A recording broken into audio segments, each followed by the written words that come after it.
Hey, new chapter today in Genesis 40, and we're moving through this. We're getting towards the end of this book, and I've really enjoyed over what really has been almost the past year going through a large section of the book of Genesis. And Joseph really gets more time on the page than any of the other patriarchs. It's really interesting to see how much the focus is on Joseph throughout the entirety of the book of Genesis. And so here he is in verses 1 through 4. He's still in prison. He has risen to the top at prison, and he pretty much runs the place. And the warden sits around and, has a snack in the afternoon and takes a nap. So, good for the warden, and I guess better for Joseph too. Verse 1, it says, sometime later, Pharaoh's chief cupbearer and chief baker offended their royal master.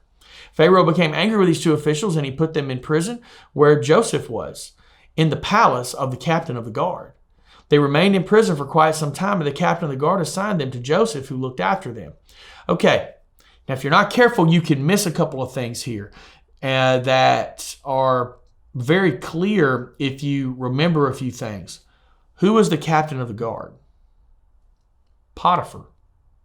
And so if the captain of the guard is the same, and we have no reason to believe it's not, Potiphar is in charge of this. He put him in the prison where Joseph was in the palace of the captain of the guard. So the captain of the guard had a palace. Potiphar had a palace, and there was a prison attached to this palace, right? This dungeon, whatever you might want to call it.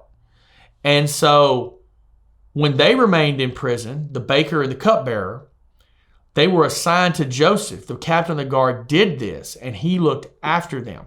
So Potiphar and Joseph are still connected. This is another one of the reasons why I say that I think Potiphar had some misgivings about the complete reliability of his wife's story.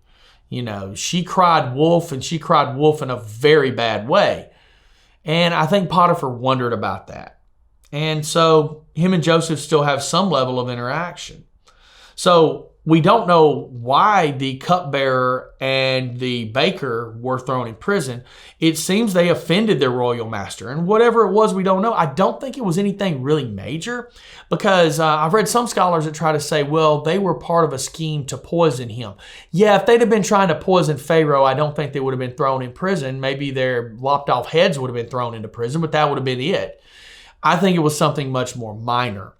And so maybe Pharaoh got up in a bad mood that day. I don't know. It just depends on who was the Pharaoh and what his disposition was at that moment. And we don't really know that. So they're thrown in prison. And whatever the overarching reason was, understand God's sovereignty is playing here. They need to be in prison so they can meet Joseph, so that years down the line, Joseph will stand before Pharaoh. It's all working together. God's sovereignty is all interlaced throughout this. Nothing is happening apart from His control. Nothing's happening apart from His power. He is on the throne. He is the God of the universe. Remember that in your life.